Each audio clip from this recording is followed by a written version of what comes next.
Is this the dagger?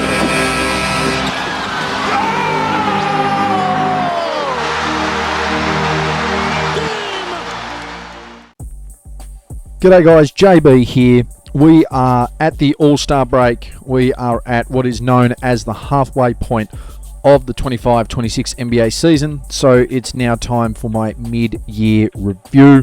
I'll look to go over all the teams. We'll look at exactly how everyone is performing in their conference and their record. And I'll touch on a few key players, I think, for each team as far as their best player, their best defender, their most improved player, and their rookie of the year. We'll also have their best reserve, keeping in mind there will be some teams without any nominations because I don't think some of them really fit or they don't have a rookie playing. And we'll also be considering other factors as well, including players that may have already been traded off these teams, to sort of describe and understate exactly how this team has operated compared to how they are now operating and looking to operate into the future. So anyway guys, let's get into it. My mid-year review for the 25-26 NBA season. As always, we will start in the East and we'll start in alphabetical order. The Atlanta Hawks to the All-Star break are currently 10th in the Eastern Conference with a 26-30 record.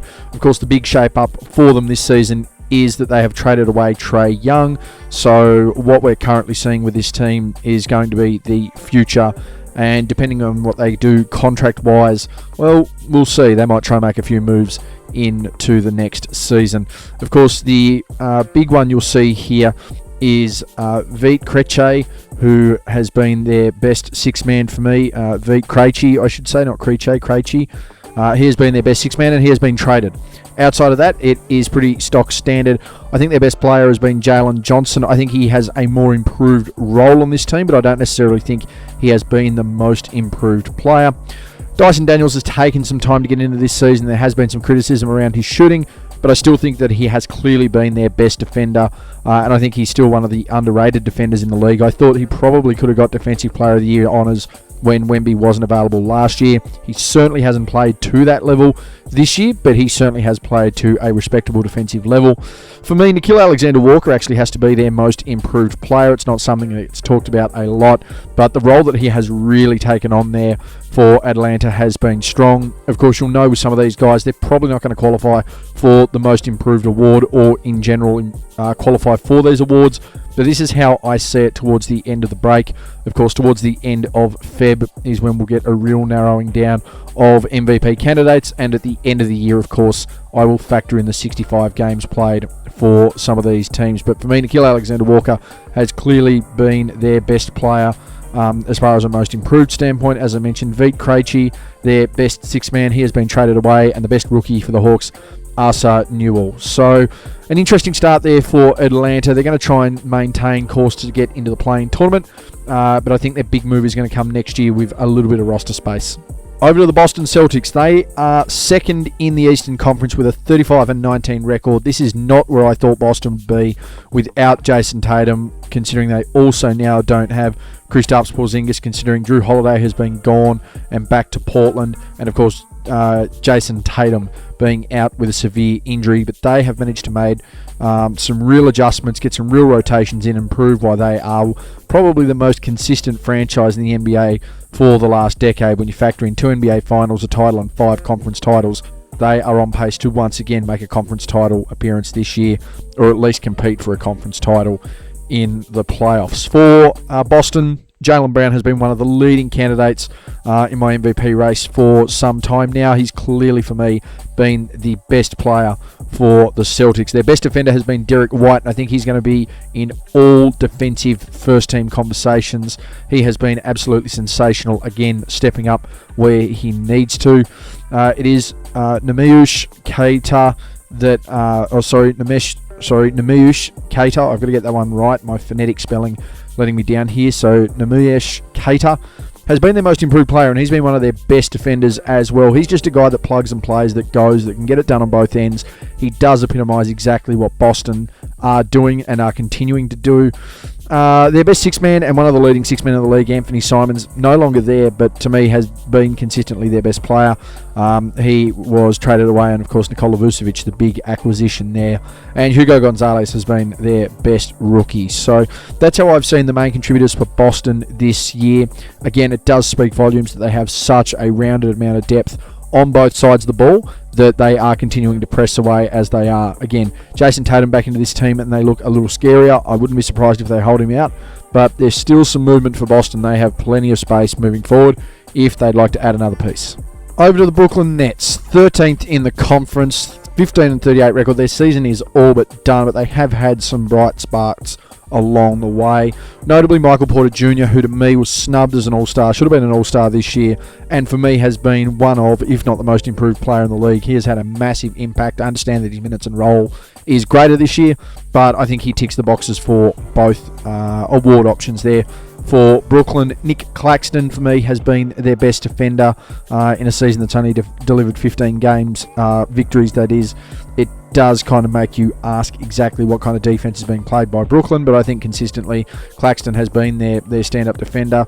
I think their best rotation player, the best six-man, has been Day'Ron Sharpe. He has been consistent throughout the year. Again, hard to try and quantify when a team only has 15 wins on the board, but he has been contributing, and overall it has been Yegor Dayomin, let me get that one correct, Yegor Dioman, who has been their best rookie, and he's been stepping up. There's been plenty of good rookie players this year. The rookie classes over the last couple of years haven't necessarily been too deep. This one here has seen a lot of good young talent come into the league, and Yegor has certainly been one of them. Brooklyn, their draft picks, they need to rebuild quickly, but I think Michael Porter Jr. being a stable part of that will be key. The Charlotte Hornets have been making some moves, and they've been making that towards the All-Star break, sort of 3-4 weeks out, when a really nice 9-game winning streak, managed to get a couple of more wins on the board. They're getting some consistent play out of the young guys. 9th in the conference, 26-29 record. They are in the play-in tournament. They're actually above Atlanta, who I still in my head feel that Atlanta have had a better season, but the record's not telling me that. I'm just trying to get that maths correct in my head. A guy who has really stepped up and shown his promise, a guy that has been overshadowed essentially because of guys like Victor Wembanyama and Chet Holmgren, has been Brandon Miller through his class, and he has had a really nice third season. Injury plagued the first two, but certainly stepping up in that recent run of victories there for Charlotte and really cementing himself amongst some of the better players in the Eastern Conference this year. Certainly not the best, but certainly better players in the Eastern Conference. Their best defender this year has been Ryan Kalkbrenner. He has had a really nice rookie season, but again doesn't really get talked about much when you consider it someone like Con Knippel, who has really been playing well and is probably the second best rookie in the league. But Kalkbrenner, a really nice defensive piece. He is one of a few key guys that I think Charlotte need to keep under wraps. I'm not saying everyone else is expendable. I'm just saying their defense has been terrible for a number of years now, and he's a guy that can improve it. I don't think they've got any genuine most improved nominations. There are some guys that have taken some steps, or some guys that have played more games, but nothing to the point we go, wow, their production actually has lifted. And I think their best six-man, ironically, was Colin Sexton, and he is now no longer with the team, but he had been a really crucial rotation piece for them. Be interesting to see what they do with their bench moving forward. They do, as I mentioned, have some young talented guys. You've got to factor in LaMelo Ball and Miles Bridges in amongst all of this, but when you look at Con Knippel, when you look at Brandon Miller, and some of the other talent they've got on this team, there's no reason they can't continue to push, and maybe they can break 500 for the first time in a long time. The Chicago Bulls, just when things start to look up, they continue to look down. The Bulls, once again, out of the play-in tournament at the moment, and I think, as I outlined at the start of the year, they were going to flirt with top 8, top 10 consistently in the East. I didn't think they were going to be anything too special, and once again, it has happened that way. He's not on the team anymore. He's been traded, but I think their best player this year has been Nikola Vucevic. I know they're trying to go in a younger direction right now, especially with Josh Giddey leading the point. They've managed to drop Kobe White out of the team. They've gained Jaden Ivey. They've got Anthony Simons. So they're really trying to turn things around here, but I just don't think based on what they've done this year, that they're going to be doing much more this year. Vooch, really nice season. He's going to be a good plug-and-play guy for Boston. I know that they don't have Pritchard, but they do have plenty of other good pieces around them to complement Vooch there. Trey Jones, for me, has been their best defender this year. He has played a bit of a reserve role at times as well, so to be able to sort of reinforce that second unit as a really solid defender has been good for them. Matisse Buzelis, their most improved player, he's been having a really nice year. Again, another crucial rotational piece. And Ao Desonmu has been their best six-man, and they've traded him away. They've gone and put one of the best rotational players in the league over there in Minnesota, and has really reinforced the kind of team that they have. The only real rookie minutes that they've given out have been to Lockie Aldrich, who's been on a two-way contract and playing a lot of G League minutes. So there isn't a great focus on developing wait and see talent. They want young talent that's established to try and build something from. I mean, I don't blame them, but at the same time, if you're not willing to put in the hard yards with someone who is a prospect, yet you're willing to just recruit and hope it goes for the best, maybe that's a sign for Chicago that things, the more they're trying to change them, the more they're going to stay the same. We'll see exactly what happens with the Bulls post All-Star break. The Cleveland Cavaliers, they have started to rally a little bit towards the All-Star break. They were flirting around the 7th, 8th seed. All of a sudden, they're back into the top 4. They're 13 games above 500 at 34-21. And some of their key players have been stepping up and stepping out where they need to. Of course, a good acquisition in James Harden to be a nice second option. The question is, do you win with him? And history generally suggests that you don't. But Donovan Mitchell has had a really good year for me. Top 3 player in the league this year. That is the kind of production that he's had. He's been healthy, he's been producing, and he's doing it on a team that really hasn't been too great themselves. Evan Mobley, he has been stepping up as well. One of the leading defenders in the league once again, and he did take some time to get into that there, but it's going to be very hard pressed to keep Evan Mobley out of an all-defensive team again this year. Jalen Tyson, he has been really, really nice. People are saying he's a rookie, but there are minutes under Jalen Tyson's belt, so he has been playing really, really nicely. Again, more opportunity, more roles, but really stepping up and stepping out. And Cleveland, over the last couple of years, just seem to be able to find these guys that do improve their game or are able to come off the bench nicely and make an impact. A guy that's also doing that is Craig Porter Jr. He has been a nice defender. He's been a nice rotational player. And again, another team that's trying to really focus their second unit with some nice pinch hit scoring, but trying to lock it down defensively so that they can maintain something, keep a bit of energy, get their stars back in on their first line of rotation, and improve from there. The only rookie with minutes this year for Cleveland has been Tyrese Proctor, the Australian out of Duke. Pretty honoured to say that I have commentated Tyrese Proctor previously in person when he was with the Centre of Excellence here in Australia.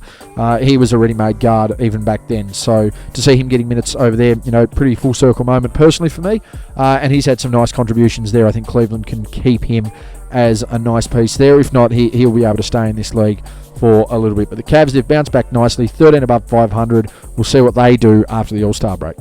The Detroit Pistons, number 1 in the conference, 40 wins before 20 losses. They tick that famous Phil Jackson rule of 40 before 20, which makes you a genuine title contender.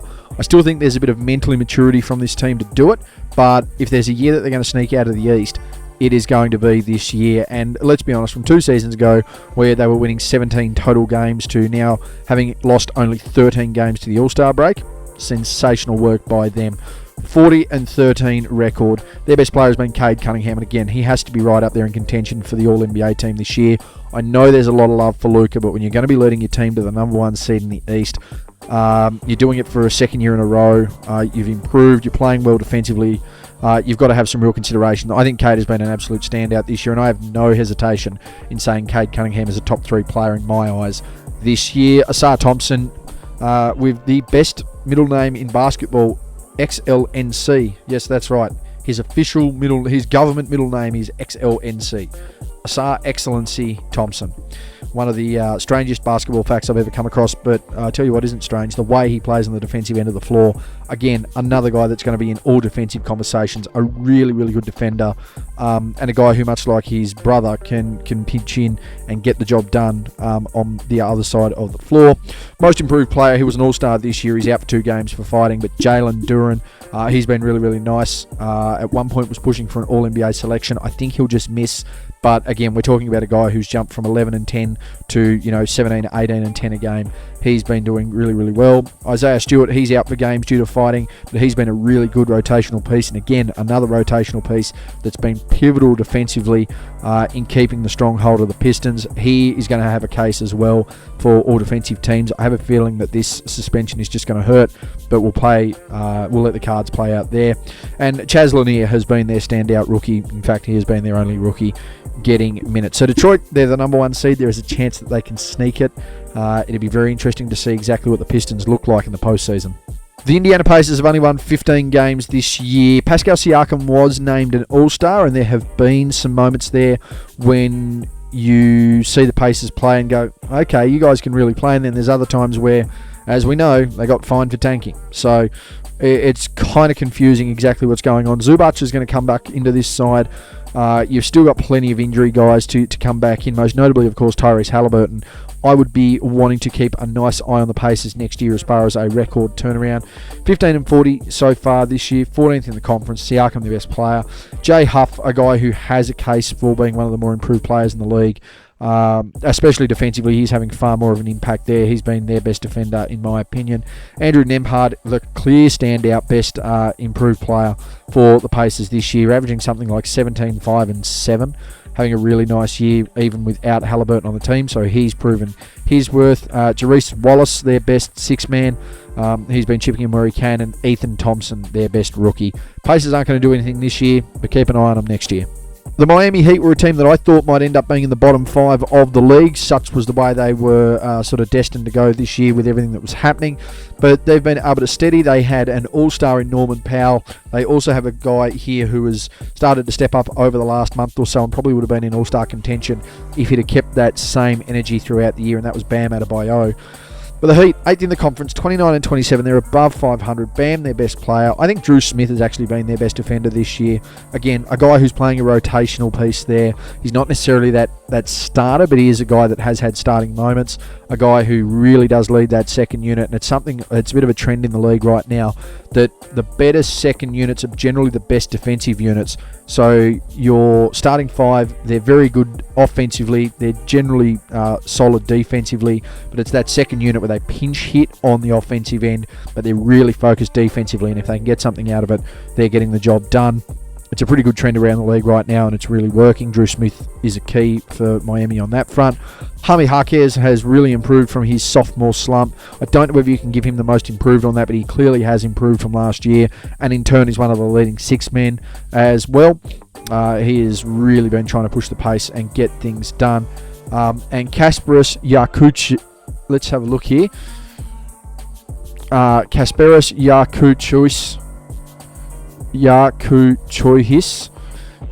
Yakuchois, we'll go with that. Apologies there, I'm butchering the name. I do need to work on these phonetically. He has been a key rotation for them, and he has been a really nice rookie. He's had a couple of nice games. He's shown some light on both sides of the floor. And again, Miami just with a couple of young, talented guys that really could stand up here if they get the chance. I think they're going to bode better than a Charlotte, and I think they're going to bode better than an Atlanta or potentially a Chicago team. So we very well could expect to see them in the first round, and I'd be interested to see exactly how Miami and Detroit face. The Milwaukee Bucks are 7 games below 500, 12th in the conference, and unless Giannis Antetokounmpo is going to come bounding back in, I don't see Milwaukee doing much more this season. They did get rid of Cole Anthony and Amir Coffey, which has lowered their shooting. They did bring in Cam Thomas, and I think they want to see him as that leader, that second unit, a guy who is just going to fire the ball up. But the team is still being built around Giannis Antetokounmpo. He's clearly been their MVP this year, and at one point looked like he was going to be right up there once again in MVP voting. Injuries have prevented that. Again, not going to see him play 65 games. Their best defender consistently for me has been Kevin Porter Jr., getting it done on the defensive end, particularly on the perimeter, and turning that into some high-octane offense. He's really got a lot of reputation to rebuild in this league, but if he keeps playing like this and can somehow stay out of trouble, he might be a little bit more presentable to other teams as trade options. Ryan Rollins, for me, has been their most improved player. He has consistently stood out where he needed to. Bobby Portis continues to be a leading six-man in this league. And unfortunately, no rookie minutes. The only rookie that's a chance is Alex Antetokounmpo. And I think we can all agree that that's not going to happen. He is there as a moral support for Giannis. But I think the Bucks season is done. What Giannis does in the off-season will be interesting. Whether they choose to build around him one more time or whether he actually does walk out the door is the other question.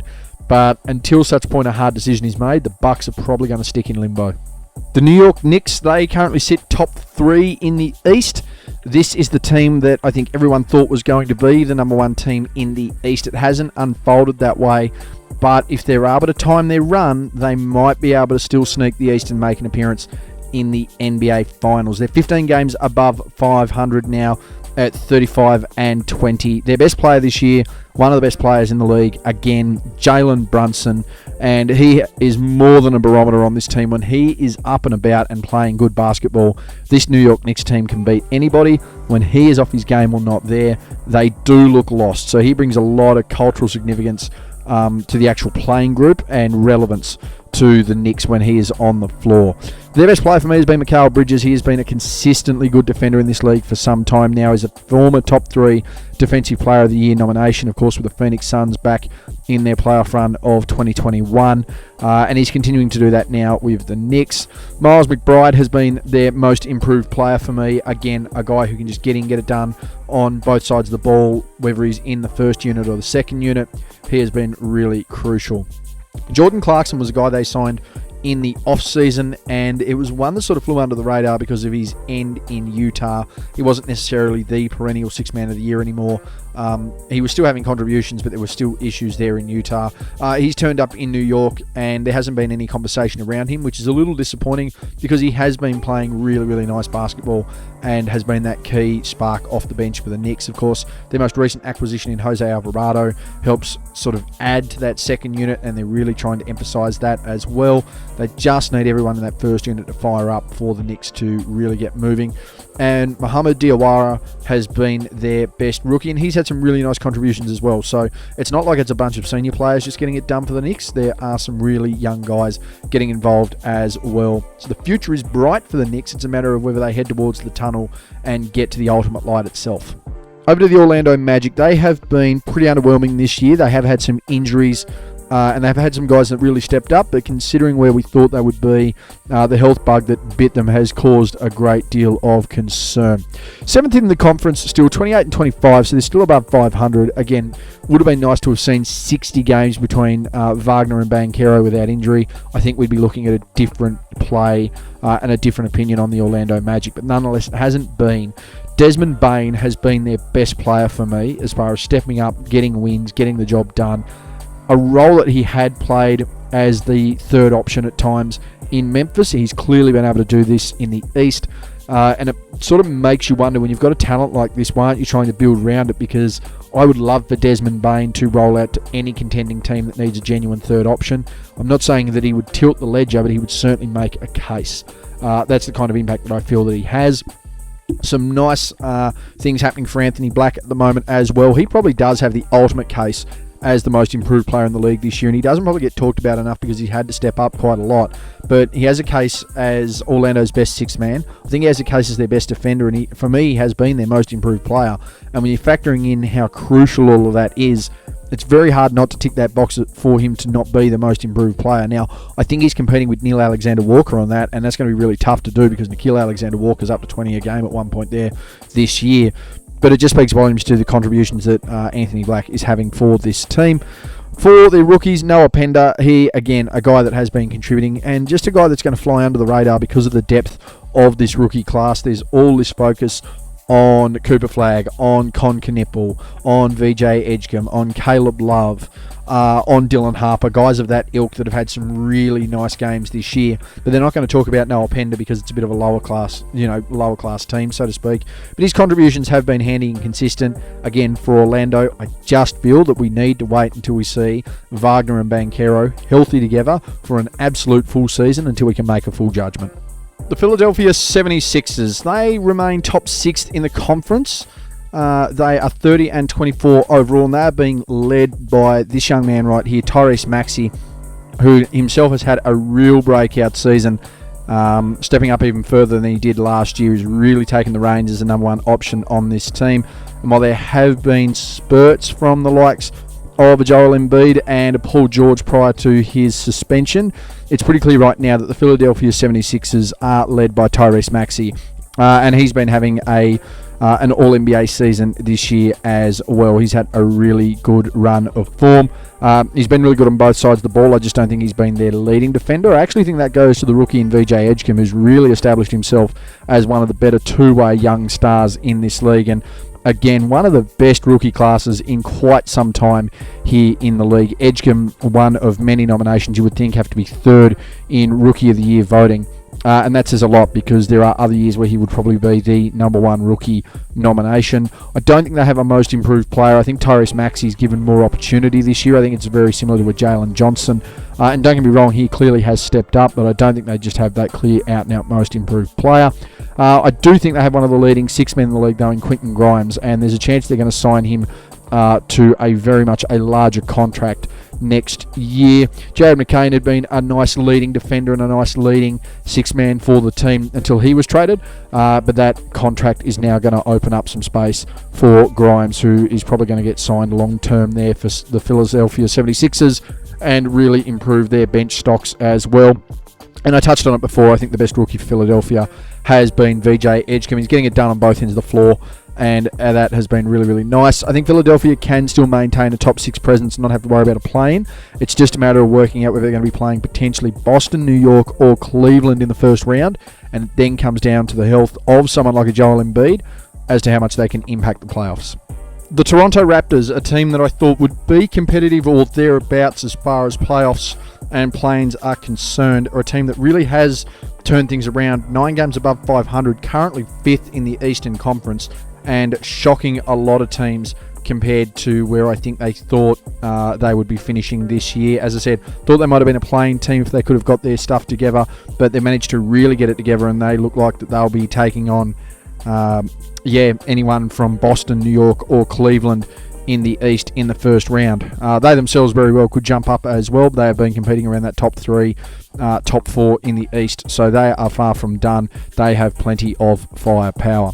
Their best player for me, a guy who is going to have to be in consideration for All-NBA nod this year, is Scotty Barnes. He has been elite on both sides of the ball. I particularly think he's going to get an all-defensive nod, and I think that might be an All-NBA first-team nod. That's the impact that I feel that he's been having. But from a best player standpoint, he has been sensational as well. Brandon Ingram has been a shining light. You've still got Quickly and Barrett contributing when they're available. But for me, Scotty Barnes, again, has been that pivotal point and that leading point for the Raptors. We've got another phonetic issue here. I believe their most improved player and their best six-man has been Sandro Mamukelashvili.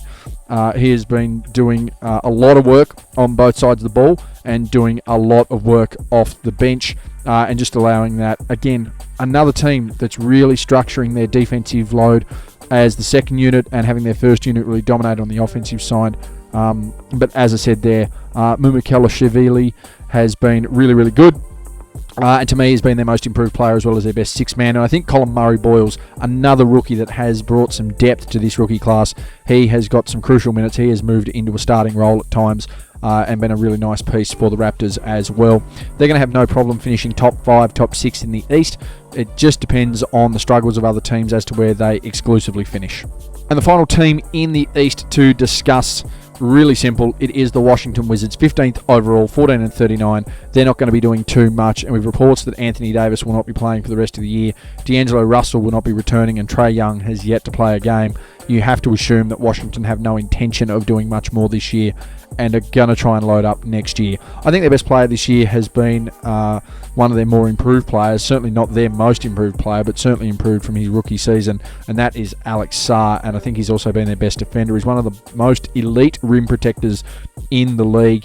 He really has the ability to defend that interior, and that has been crucial, honestly, to Washington not losing more games, because if they didn't have that presence, they would potentially not have a 1 in front of that four as far as 14 wins is concerned.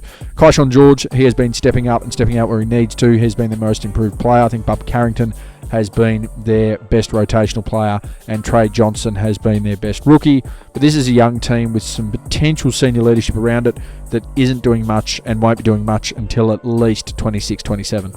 Over in the West, 19-35 record for the Dallas Mavericks, the 12th in the conference. They have gone all in on Cooper Flagg, and you can't blame them for it because, for me, he has been their best player this year.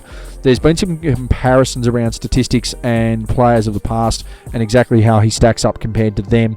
Look, it's very hard to do so considering the higher rate of usage, the ease of access on the offensive end, and the lack of presence that's brought defensively now. Numbers are a little more inflated. That is well known. That's not something I'm saying out of school. But Cooper Flagg certainly has benefited from that, and he has been, a really nice addition to Dallas. He has to be the leading Rookie of the Year candidate, in my opinion. At worst, he is a top 3, top 2 candidate. Their best defender now, even though he has been traded, was Anthony Davis. And I think their most improved player has been Max Christie, who's been really able to step up into that point guard position.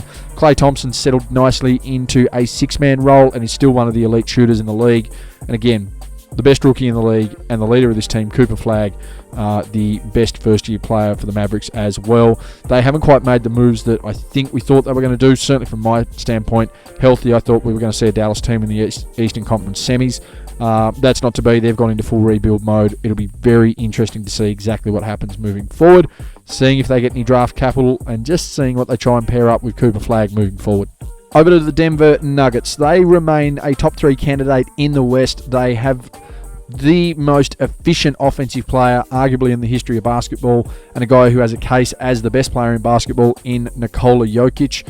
I strangely enough think that he has been their best defender this year, and I think that's a good thing and a bad thing. Number one, Jokic, as far as accumulating defensive numbers, has been as good as anybody, not named Victor Wembanyama, over the last 6 years. That's the kind of production that he has produced.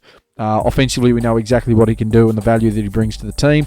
The only concern I have is that if Nikola Jokic is out and out your best defender, does that rule you out of being a title team?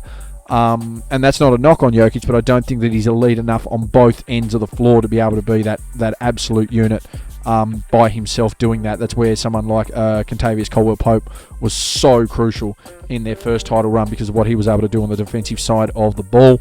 Again, not a knock on Denver because they have the ability to beat other teams, and at the end of the day, Jokic might be the biggest outlier of the last 10 years in the NBA as far as trying to be a matchup in a title team. But you really do just have to factor in that if he is their leading defender, it does question exactly what they're able to do when it comes to crunch time. I think their most improved player has clearly been Peyton Watson, and he showed that in the absence of Jokic. Tim Hardaway Jr. has really fallen into a nice reserve role with Denver once again. There was a lot of criticism of him in Dallas, but he has really found his feet here with the Nuggets. And Daron Holmes has been their best rookie. The question will be ultimately for Dallas, can they handle Oklahoma City and can they handle the Spurs in a 7-game series? They're as deep as they've been since their title 2 or 3 years ago. The question is, can they maintain it? And again, it does come down to that defensive side of the ball, and it's the only concern I've had with the Nuggets and Jokic for his career is that defensive side of the ball, because offensively there's no way they have to worry about it, particularly when you've got someone like a Jamal Murray really stepping up this year. But defensively, it's the question, and I just worry if Jokic is their best defender, can they win a championship? The Golden State Warriors, they are just above 500 on the season. They are 8th in the conference, 29-26 record. They have had a really interesting season. There's been conversations around trades, there's been injuries, and the one consistent still remains their best player, and that is Steph Curry. He's had a really, really good season once again. All-Star selection, which was deserved in my opinion. And he's wanting to make a push towards the playoffs, but it's going to come down to health and working out who's going to step up now, especially when you look at the fact that Porzingis has joined this team, but he hasn't been the most consistent player or healthiest player for a number of years now. On the other side of that, you look at their best defender, in my opinion, being Al Horford, and he's clearly on the wrong age at the wrong end of the scale age-wise to be their best defender. Do I think him and Porzingis can really team up and make something of it? Absolutely. But they're also now without Jimmy Butler, who has been consistently one of the best playoff performers of the 2020s.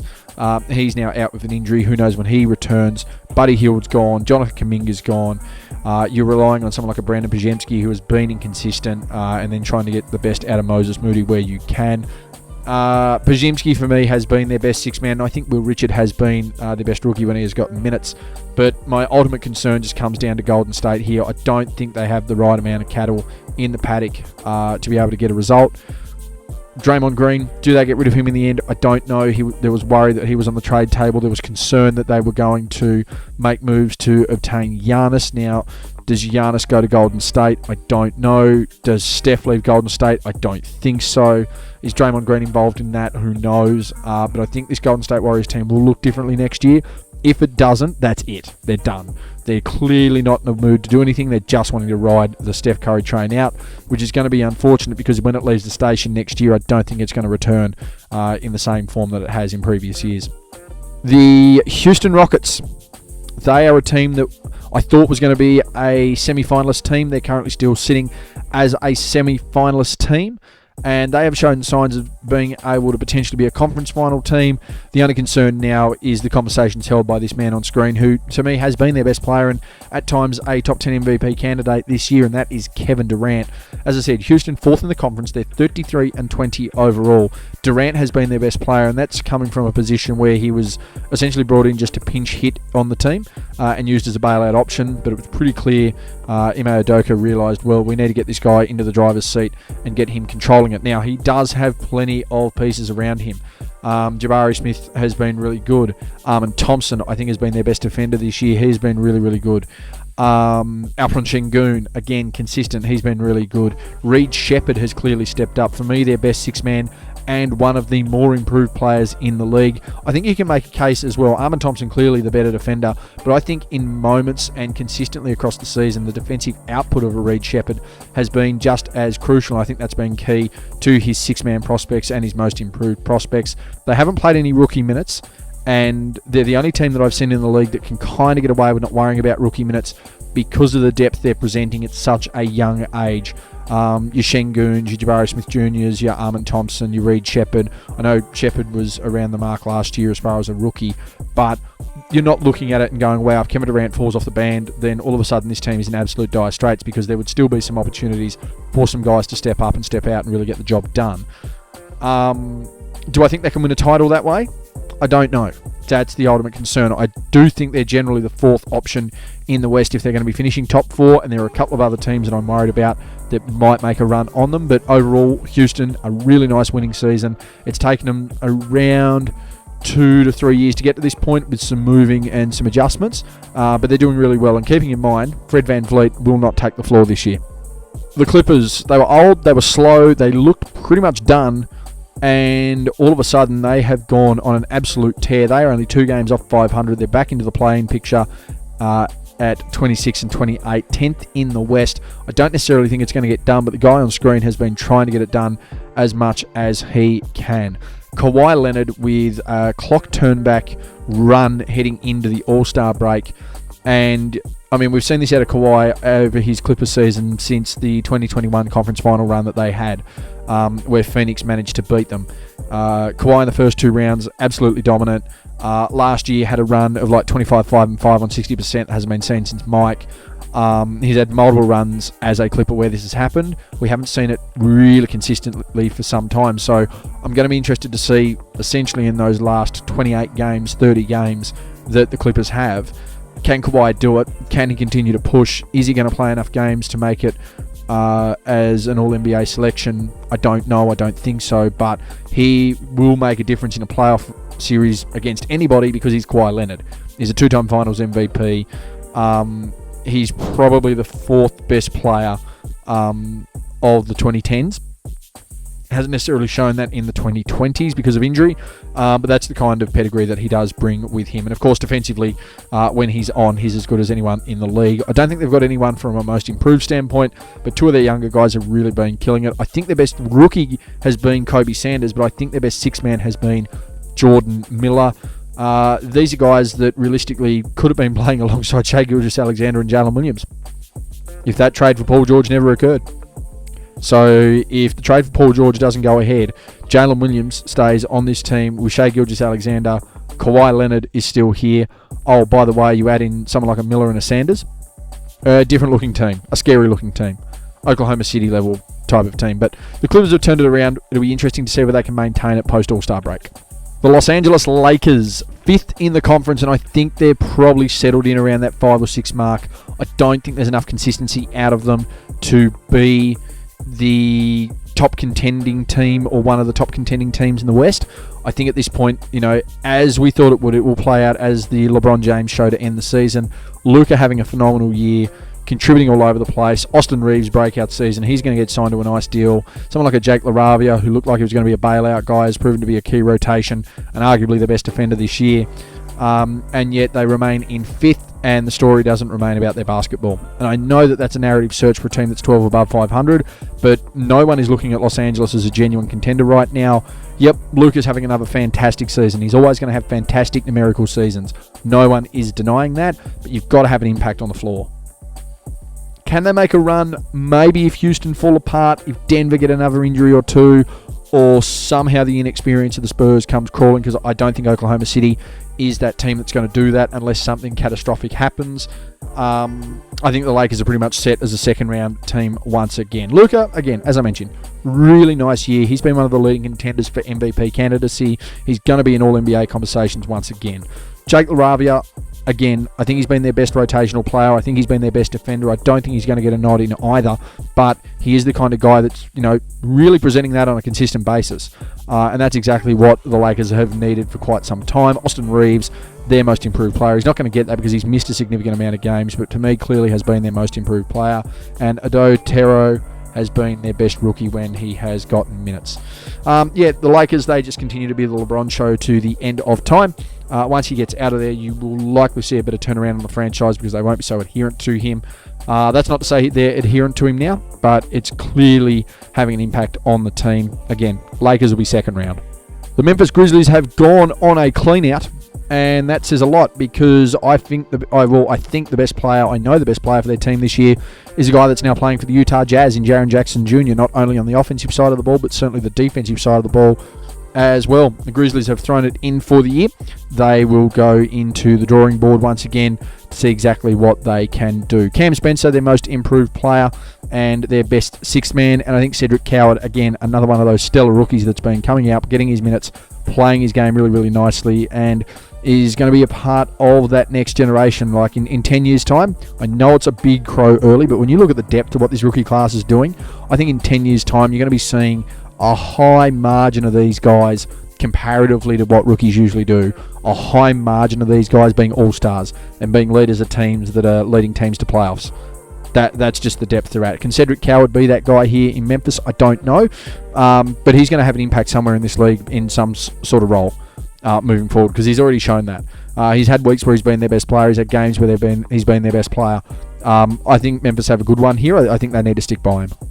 The Minnesota Timberwolves, currently sitting in 6th position. They have been to 2 consecutive conference finals, and there's nothing to suggest that they can't make another tilt at it and time their run, particularly when you consider that they have picked up Ayo Dosunmu and added him to their bench, and they're likely to resign Mike Conley as a free agent very, very soon. Their best player this year, Anthony Edwards, he is going to be in the conversation of that top 10 MVP race towards the end of the year. Jaden McDaniels, he has to be up there as their best defender, if not the best defender for the Minnesota Timberwolves. I certainly think so, at least. And I think he's been their most improved player with Nickeil Alexander-Walker leaving and some increased minutes and responsibilities. He has clearly been the guy to step up and take on that mantle. Julius Randle having a nice season. Gobert pinching him where he needs to. Of course, there's still DiVincenzo around as well, but I just think McDaniels has really stepped up in that ilk. And Naz Reid, clearly the 6th man of the year in the NBA this year. I'd be shocked if Naz Reid did not win 6th man of the year. Even if he only plays the bare minimum 65 games, it's going to be almost impossible to catch him from that standpoint. And Joan Beringer has been their best rookie. Now, when you factor everything in that's going on with Minnesota, they just have enough depth to be able to get it done on both sides of the ball, and they're known to get it done in the postseason. Do I think that they can get over the hump that is the Oklahoma City Thunder? Not really. Do I think the Spurs have something on them? Absolutely. But they have beaten Denver in a postseason before, so there's no reason why they can't get through that. I would have all the confidence in the world in them taking on Kevin Durant, the Houston Rockets, and I would have no issues with them competing against the Lakers.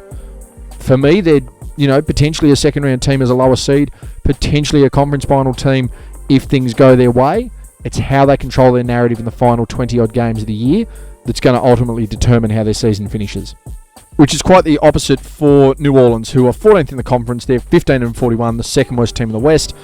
And there's just a lot of upside with some rookies. They've got some talented pieces around those rookies, but there's no general depth or star power at that top end that's going to get them over the hump or get them into contention anytime soon. Trey Murphy is a really serviceable player, and I think someone like a Herb Jones complements him very, very nicely, and I think Murphy consistently has been their best player this year.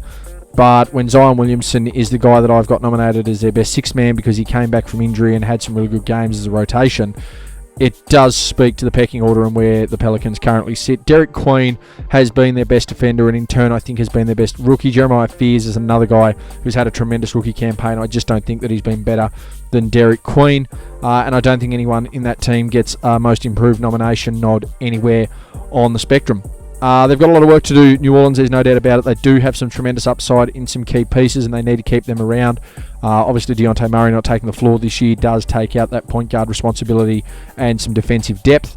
But when Jordan Poole has been benched and hasn't been getting minutes, Zion Williamson is all but nowhere with this team. They've got a lot of work to do. On the other side of that, we have the Oklahoma City Thunder, who will not break their record from last year where they went 68-14. I thought they'd be at least a 65-win team. They're actually starting to border on underperforming this year for me, which says a lot because I did have high hopes at one point that they may in fact win 75 games. But all good things must come to an end. I still think they are the most rounded and deepest team in the league, and I think they've got plenty of upside. Gilgeous-Alexander, clearly the best player, and for me, should win a second MVP award. Now, that conversation is going to be very different if the Thunder don't win 68 games, but I just don't think that it's competitive. He is just really defending that title really, really well. Their best defender for me has been Cason Wallace, and I think him and Chet Holmgren are both going to be in that conversation for all defensive first team. But I think Cason Wallace is the guy that's going to get that nod. He has had a really, really big year as far as the defensive side of the ball is concerned. AJ Mitchell has shown spurts of exactly how he can play the game and how valuable he is.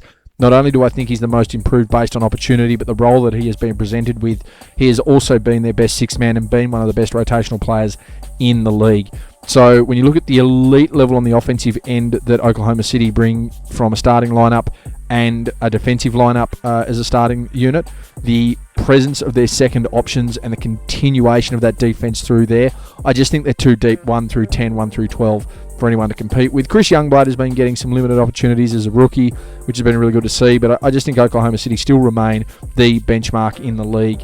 As I said, I think they're on the verge of underperforming by the margin that I set for them, but I still think they're the deepest team in basketball, and I still think they are the benchmark. For me, don't see anyone beating them. The only question remains is a 7-game series with the Spurs, because the Spurs have shown that they have something to beat them with, but from a depth standpoint and an experience standpoint, I just don't know if anyone's better than the Thunder again this year.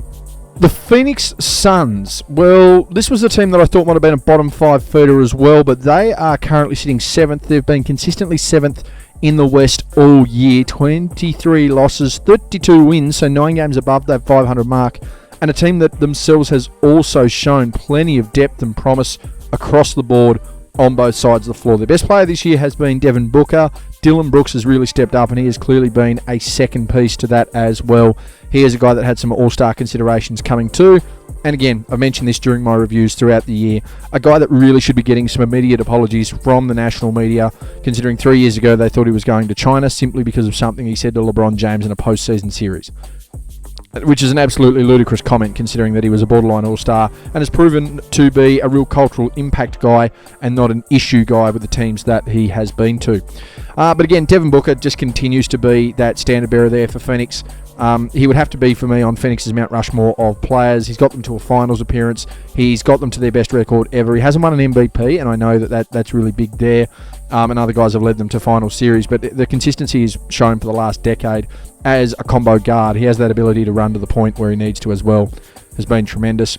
Mark Williams has been their best defender for me this year. He's been a great acquisition, considering that they attempted to get him to the Lakers and the medical failed last year. He has fit like a glove there in Phoenix. He has been crucial and really filled that void that Joseph Nurkic had left behind. Colin Gillespie, one of the most improved players in the league. He has been sensational.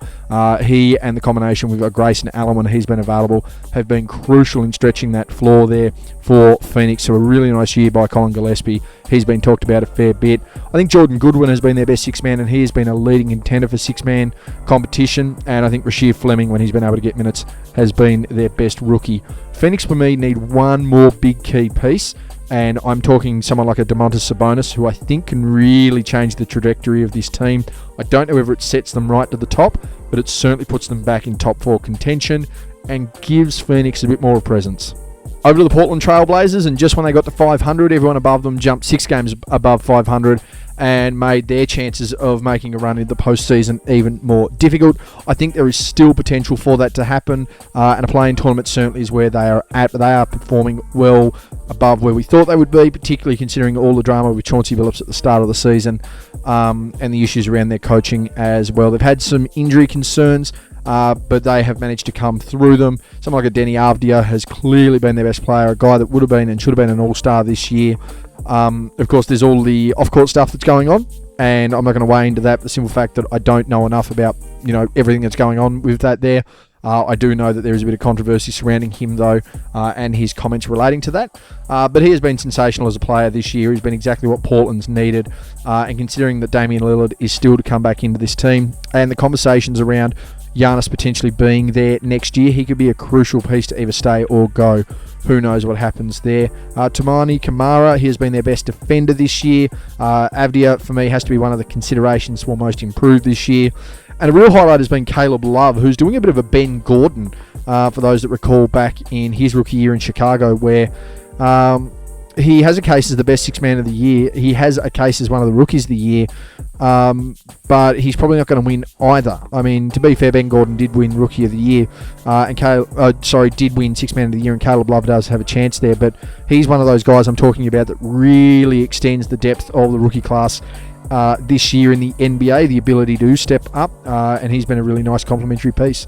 A guy that Portland will want to hold on to, because we're going to keep him and Shaden Sharp, Denny Avdia.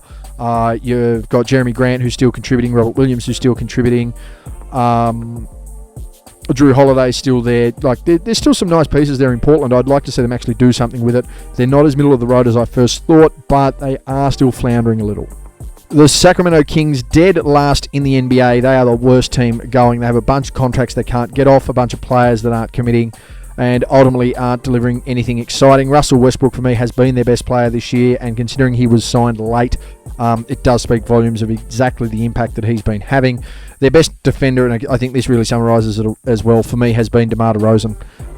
So if DeMar DeRozan's been your best defender, and a guy who you signed to a really late contract has been your best player, you are up a creek without a paddle. There's been no one for most improved candidacy anywhere across the board for me. The best six-man has been Malik Monk, and he's wanted out, and that hasn't happened. So he's in a situation that he's not comfortable with, which can't be good for team chemistry. And Maximi Reyno has been their best rookie. Sacramento just up a proverbial creek without a paddle. They're not getting anywhere anytime soon. It's another sad season there for the Kings. And on top of that, Sabonis hasn't played. And people are talking about him, me included, but there are others talking about him getting out of the team, and that would put them with a full reset. On the other side of it, you've got a team that has clearly outkicked their coverage this year, the San Antonio Spurs. Victor Wembanyama has been huge for them. There's no doubt about it, but they are second in the West, 38-16 record. Yes, that's right. Realistically, they're only about 4 games off Oklahoma City. The difference between first and second in the East is actually greater than first and second in the West. And when you look at the combinations of games that they've played against one another, you can make a case that San Antonio won't have an issue with necessarily having to get out of that first round, and potentially wouldn't have any issues in a conference final. they are a very smoky, a good smoky, to be able to make the NBA Finals. It does come off the back of a Victor Wembanyama, who to me has a case as the best all-around player in the NBA. He certainly, for me, would be the Defensive Player of the Year. And again, a lot of this is going to come down to health-wise. Are you going to play 65 games? You're going to qualify for the awards. I don't have anyone for most improved, but if I was going to really think of somebody there, someone like a Stephon Castle would be a real consideration. And Keldon Johnson, another guy as well. But ultimately, we've got a Caleb Love-esque situation here in San Antonio, as we do in Portland for Caleb Love, and that is Dylan Harper. He has been one of the leading rookies this year and one of the best rotational pieces in the league.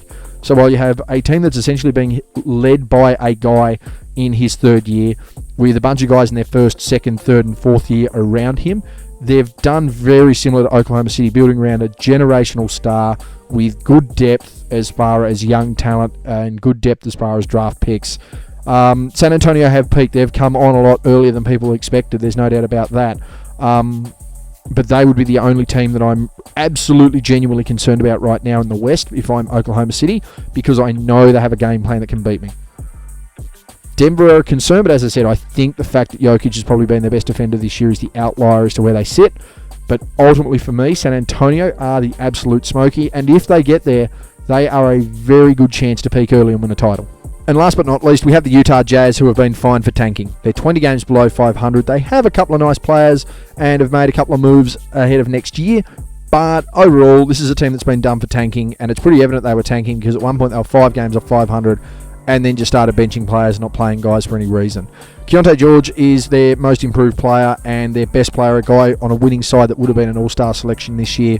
He is a real positive. Again, you're teaming him with Lauri Markkanen and Jaren Jackson Jr.